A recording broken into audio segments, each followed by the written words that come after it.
श्रीमान् वेङ्कटनाथार्यः कवितार्किककेसरी वेदान्ताचार्यवर्यो मे सन्निधत्तां सदा हृदि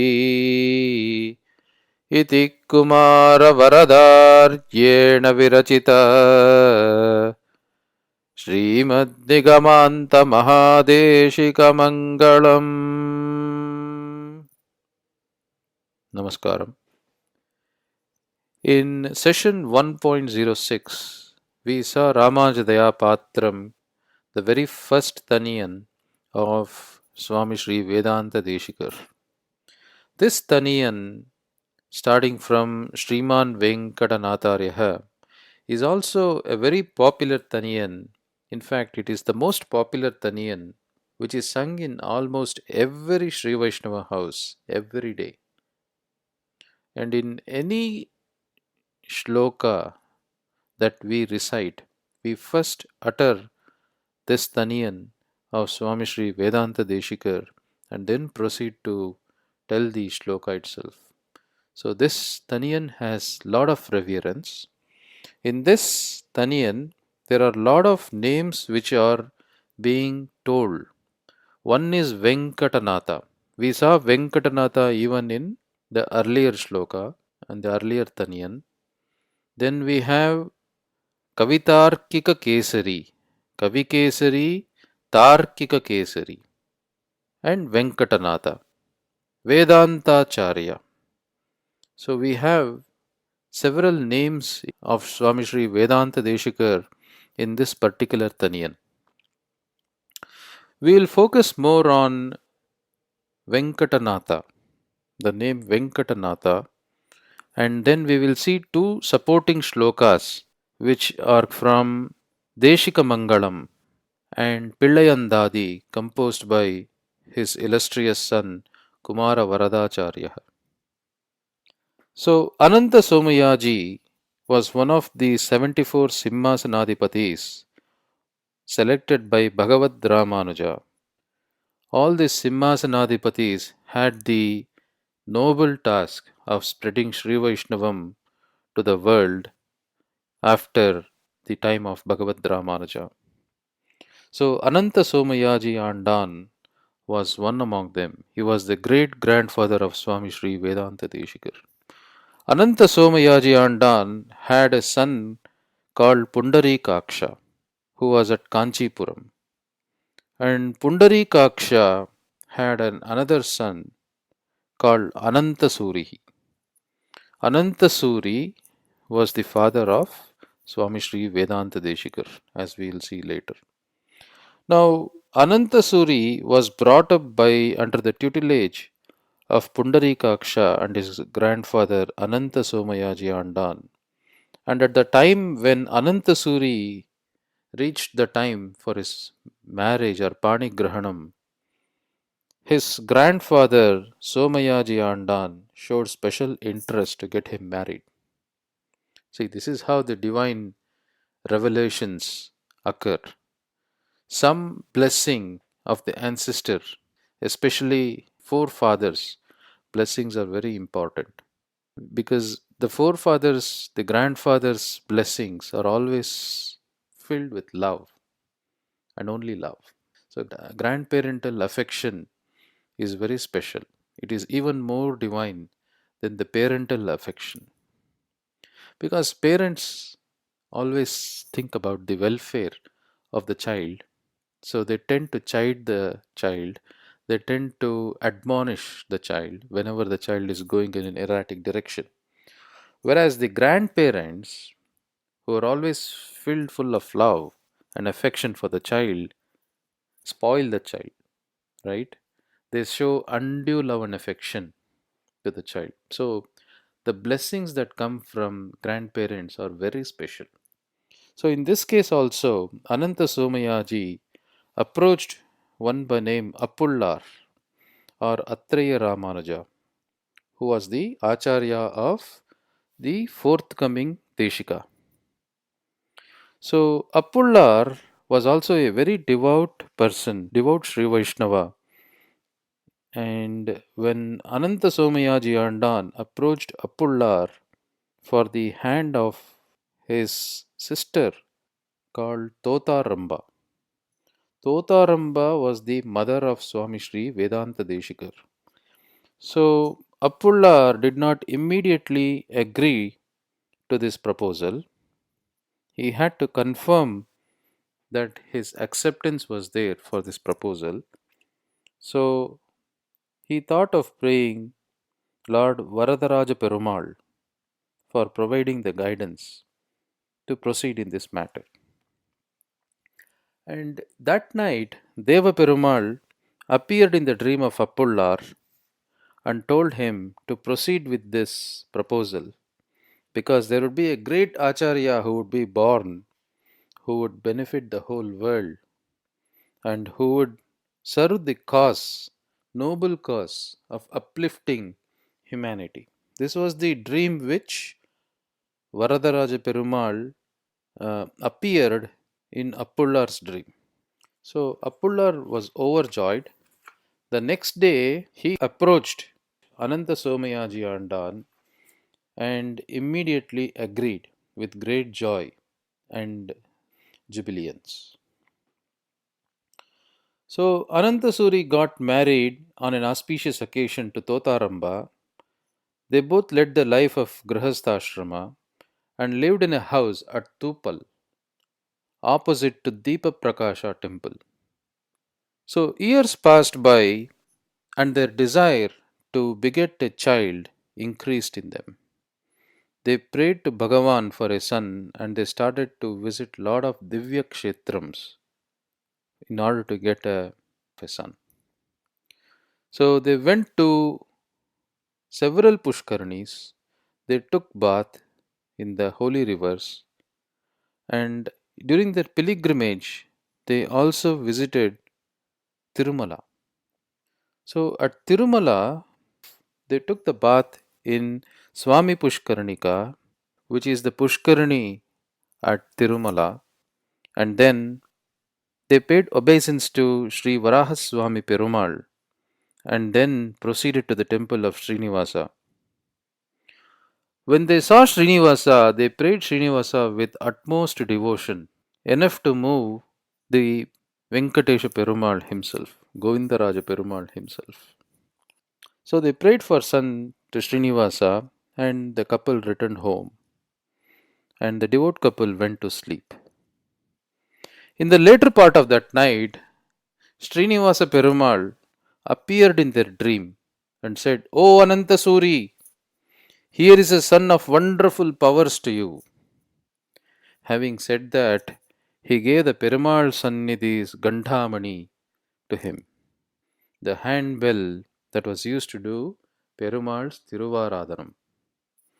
So Anantasuri graciously accepted the Tirumani from Perumal and handed it over to Totaramba, his wife. Totaramba took that Tirumani and at once she swallowed it. At the same time, the similar kind of dream happened to Totaramba. Totaramba also got to see Perumal. Totaramba also got to receive the Tirumani from her husband Anantasuri and she also swallowed the bell in the dream. So at dawn, both Anantasuri and Totaramba woke up and exchanged their experiences of the dream and they felt very happy about it. So in the morning, what happened was the butler of the temple went to perform the Bhagavat Tiruvaradhanam to Bhagavan as usual, only to find the Gantamani missing. He at once reported the incident to the temple authorities, and there was chaos everywhere in the temple. The temple authorities began to suspect the servants of the temple who were rendering services to Bhagavan, but at the same time they couldn't understand what was happening. Just at that time, there was another devout Sri Vaishnava called Tirumalai Jiyar who came to the temple And Tirumalai Jiyar narrated that he saw Bhagavan in his dream giving the bell or gifting the bell to a divine couple, so nobody needs to be blamed or punished. So the authorities, temple authorities, got even more puzzled and they summoned for the divine couple Totaramba and Anantasuri. Both Anantasuri and Totaramba also explained the same thing, that Bhagavan came in their dream, Bhagavan gave them the Tirumani, Anantasuri accepted the Tirumani and gave it to Totaramba, and Totaramba swallowed that Tirumani. So everything looked very puzzling as to how somebody could give the bell to some person and that person swallow it, and suddenly in reality the bell also disappear. So Bhagavan actually wanted to come and resolve the lingering confusion in the temple. So he decided to come in an Avesha Avatara, in which he entered Tirumalai Jiyar and started to speak through Tirumalai Jiyar. So this was an Avesha Avatara, a moment of excitement. And Tirumalai Jiyar suddenly spoke with great excitement. Do not suspect anyone. We ourselves have given the bell to Anantasuri. We will take birth as his son through the Gantamani to establish the Vaidika Dharma, to establish the sayings of Alvars and Acharyas. This is what he said. And he further ordered, from this day onwards, our worship will be conducted without this Tirumani. So, Bhagavan came and spoke to everybody in public through the Tirumalai Jiyar. And everybody was convinced that this was none other than undertaking of Perumal himself. And so, to that honor, even to this day, in Tirumala, Srinivasa Perumal Sannidhi does not have a Tirumani. Perumal is not worshipped with that Kantamani inside the sanctorum. There is only a frontal bell that is hung outside the Perumal Sannidhi to wake him up in the morning and sing the Suprabhatam. So the couple took leave the next day, returning to Kanchi with great joy. They were convinced that their prayers are about to get answered. Perumal has shown them some direction for them. So they returned home with great joy. And having returned from Tirumala, Totaramba was thus blessed to become pregnant, and the divine child started to grow in her. And as the divine child started to grow in her, her whole body shone with resplendence, an extraordinary radiance, because it was heralding the birth of Swami Sri Vedanta Deshikar. In the year 1268 AD, it was the month of Purattashi, the month of September to October, and it was the Vibhava Samvatsara or the Vibhava year, and it was Shravana Nakshatram. As you all know, the Tiruvonam star or the Shravana Nakshatram is a day which is dedicated to Srinivasa Perumal. A special function is also conducted on this day in conclusion of the annual Brahmotsavam, where thousands of devotees come there and take bath in the Sri Swami Pushkaranika. And the Vigraham is also given a Tirumanjanam on this day. So it was on this holy day, when it was the month of Bhagavan's Tirunakshatram on Shravanam, that Totaramba gave birth to this illustrious baby at the most auspicious moment of Shravanam. Thus was born Swami Sri Vedanta Deshikar in AD 1268. And the name Venkatanatha was immediately conferred upon this baby because it was due to the blessings of Venkatesha Perumal that he was born. Thus, Venkatanatha and the Gantavatara are very synonymous. Both of them refer to the same episode of how Swami Sri Vedanta Deshikar was a direct blessing. In fact, he was a direct avatara of Sri Venkatesha Perumal. And Swami himself, in his Sankalpa Suryodayam, the classic masterpiece drama on Sri Krishna, he confirms his own avataram. उत्प्रेक्ष्यते बुधजनैरुपपत्ति भूम्ना घंटा हरैः समजनिष्ठ यदात्मनेति.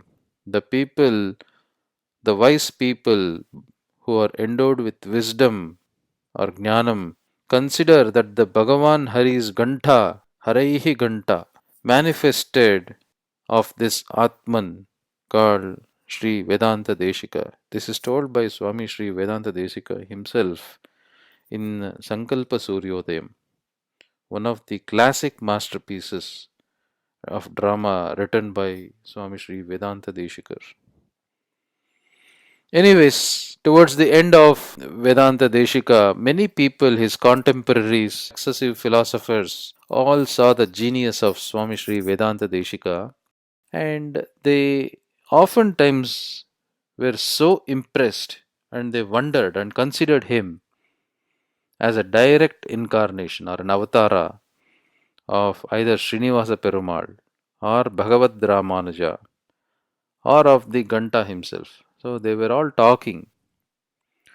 In fact, this is quoted by his illustrious son Kumara Varadacharya or Nayanacharya in his magnum opus Sri Deshika Mangalam. Venkateshavataroyam तद्घण्टांशोऽथवा भवेत् यतीन्द्रांशो अथ वेत्येवं वितर्क्यायास्तु mangalam. So this is the beautiful shloka written by Kumara Varadacharya. In this, he confirms the different beliefs that people had on Swami Deshika at his time. Venkatesh avataroyam. Ayam Venkatesha avataraha. He is an incarnation of Venkatesha himself. Athava tadgantamsho bhavet. Athava means or. Tadgantamsho bhavet. Tadgantamshah bhavet. Either he is an incarnation of Srinivasa Perumal or he is an Amshavatara of his Tirumani, Gantha. Yatindramsho athavetyevam. Yatindra amshah athava iti yevam. Or he is Yatindramsha. He is an Amshavatara of Yatindraha. Who is Yatindraha? Bhagavad Ramanuja. So he is an incarnation, an Amshavatara of Yatindra, Bhagavad Ramanuja. Ityevam. It is verily so. Vitarkyaya astu mangalam. Vitarkyaya astu mangalam. Now, Vitarkaha, this is a very beautiful turning point here. So, he at first gives the three comparisons that he is a Venkatesha avatara, or he is a Gantamshaha, or he is a Yatindramshaha. So, he gives all these three Amshavatara descriptions and then says, Vitarkyayastu mangalam. Vitarkaha in Sanskrit, Vitarkaha means a very profound, knowledgeable person. He is the preceptor. So, Vitarkaha means preceptor in scriptural knowledge. Such a person is called Vitarkaha. So, to such a Vitarkaha, Mangalam astu. May there be auspiciousness. This is one interpretation. Venkatesha avatara or Gantamshaha or Yatindramshaha. Ityevam, verily so. It is only like this. Iti evam. It is verily like this that these three avatars, one of these three avatars, is this Vitarka. May the auspiciousness befall to such a Vitarka. This is one interpretation. The other interpretation of this shloka is Venkatesh Avataraha Ayam. Either he is a Venkatesha Avatara, Tad Gantamsho Atava Bhavet, or he is to be considered as an Gantamshaha, Gantavatara, or Yatindramsho Adhava iti evam, Yatindramshaha Athava iti evam, or he has to be considered as a Yatindra. Ityevam Vitarkyaya. You had to take all of these three things in order to evoke an argument. The argument is now about, is Swami Deshika a Yatindramshaha, or is Swami Deshika a Venkatesha Avatara, or is Swami Deshika a Gantamshaha? There is an argument. So the argument is due to the fact that we are unable to decide what is Swami Deshika. Is he a Venkatesha Avatara? He is a Gantamshaha, or he is a Yatindramshaha. We are not able to decide. So the way the consolation has been provided to this is, Swami Deshika is a Amshavatara of all the three. He has the prowess and the capability to become a Ramanuja or Venkatesha Perumal or the Gantamshaha. He is an Amshavatara of all the three. So Amshavatara is possible because Amsha means a part, and then he is a partial incarnation of all the three qualities of Bhagavad Ramanuja, of Venkatesha Perumal, and of the Tirumani of Perumal. So that is the consolation. The argument is there because we are not able to decide who he is exclusively as. Whereas the consolation is that he is a combination of all the three qualities of Bhagavad Ramanuja, Venkatesha Perumal, and the Gantamshaha. All the three put together is Swami Sri Vedanta Deshika's prowess.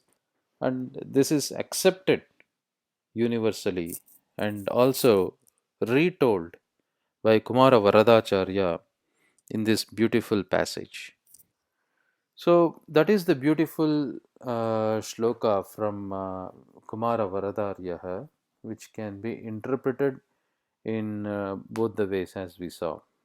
Also, Sri Kumara Varadacharya extols Swami Deshika in Pillayandadi, his masterpiece and magnum opus, where he talks about Swami Deshika's Rahasya Avataram in the very fifth shloka of Pillayandadi.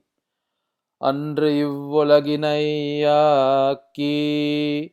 அரும்பெருள் நூல் விரித்து நின்று தன்னில் புகழ் வேங்கடமாமலை மேவி இன்னும் எண்ணிப்புகழ் திருவேங்கடநாதம் என்னும் குருவாய் நின்று நிகழ்ந்து மண்மேல் நின்ற நோய்கள் தவிர்த்தனனே. This is a Tamil Pasuram from Pillayandadi. Andru ivvulaginai aaki. Okay, even before we talk about this, it is very important to understand what are the different upakarams or the favors Bhagavan has done to a Jivatma. So, there are four upakarams or help that Bhagavan has rendered to the Jivatma, which is summarized very beautifully in this shloka. Andru ivvulaginai aaki. Andru ivvulaginai aaki. Andru means in the times of yore, where Vedas say agre. So, what this means is Yadamillada Andru, when nobody was there. It was during the time of Pralaya or the deluge. So, what happens is deluge is nothing but Pralaya, destruction. And during destruction or pralaya, what happens is all the jivatmas or the beings like you and me and the animals and the plants and every other uh, living being which has consciousness in it, all of them at this point in time, when the prakriti is still not devastated, the material existence is not devastated, they all reside in their gross form or the stula sharira as it is called. So we are jivatmas. This body of ours is so huge, whereas jivatma has a property called anutvam. It is very atomic. So in Srimad Bhagavatam, it is said that if the tip of a human hair is divided into 100 parts, and each of that 100 parts is further subdivided into 100 more parts, that would be the sort of an indicative size of the jivatma. So 10 power minus 4 times the thickness of the tip of the hair. That is an that is what Srimad Bhagavatam states. So the jivatma is anutvam, atomic, whereas this entire body, that material body in which this jivatma is trapped or engulfed in it, is so huge. So this material body, which is made of panchabhutas, is a very gross in nature. Is in a very gross state. So when the dissolution happens, when pralaya happens, all the jivatmas return to a subtle state. It returns to a sukshma state. So this state of sukshma state is like a dead log, which means that the jivatmas are lying just like a marakatte. They say in Tamil, marakatte means a dead log of wood. So the jivatmas are lying there like dead log of wood at the time of pralayam because they have dissolved into subtle state, sukshma swarupam. So in its sukshma swarupam, they don't have the ability to manifest. So it is at that time Bhagavan showers his karunai on the jivatmas and he gives them a sharira, a body, for them to exhaust their janmas and their karma phalas so that jivatma tends to evolve in that process. He experiences everything in the material world. He enjoys the pleasure and the pain. And he also has this jnanam through which he utilizes it and understands the paratattvam of Bhagavan and other shastric verses and gets closer to Bhagavan and eventually merges with Bhagavan. So this is the biggest karunai that Bhagavan has on the Jivatma, that at the time of Pralaya he gives a bona fide opportunity to the Jivatma.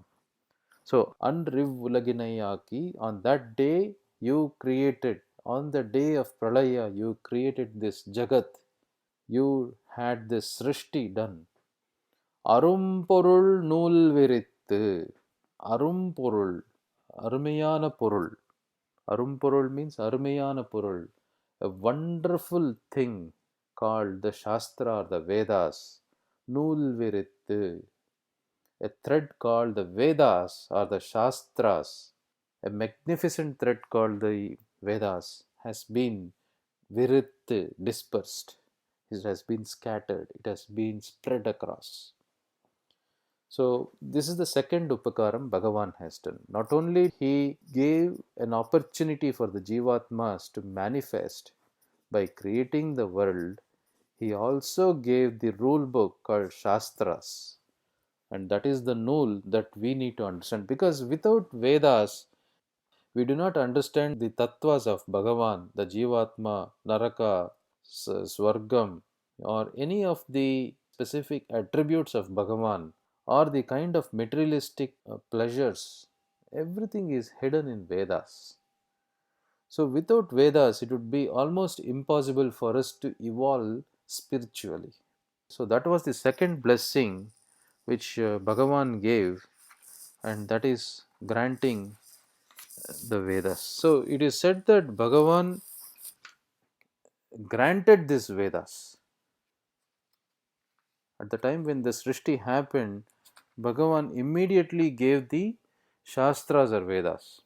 So it is only through the Vedas that we understand what is Dharma, what is Adharma, what has to be upheld, that which you should abstain, what is Atma Swarupa, what is Paramatma Swarupa.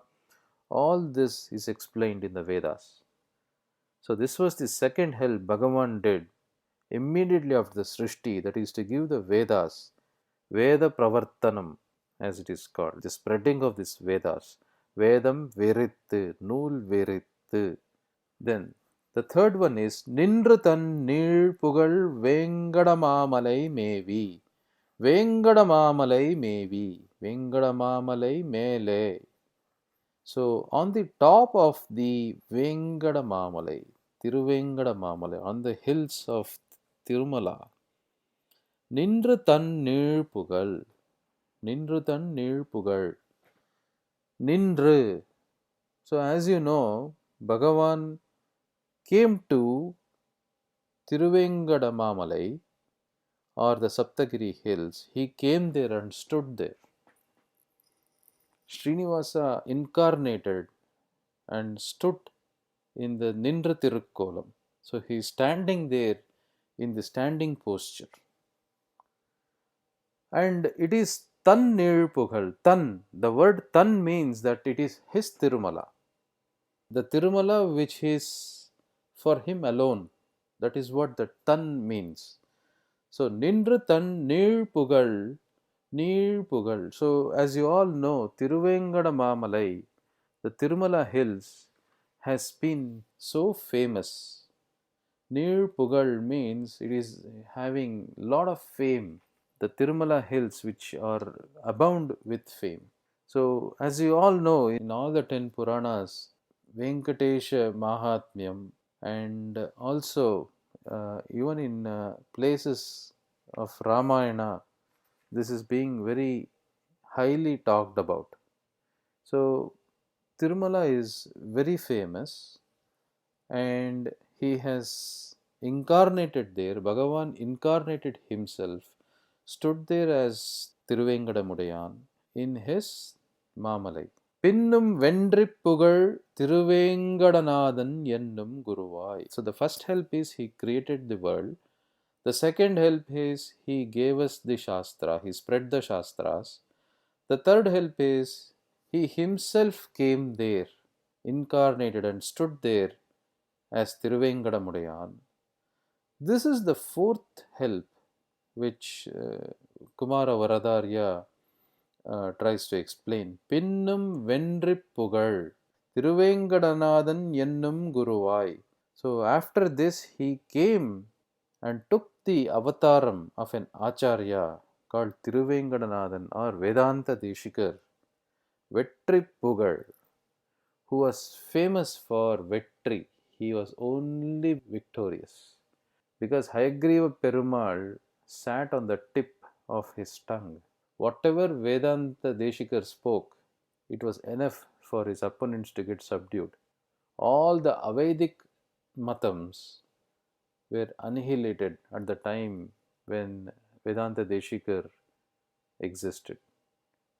So when Bhagavan gave him the title of Vedantacharya, he had ensured that whatever he spoke was of complete meaning.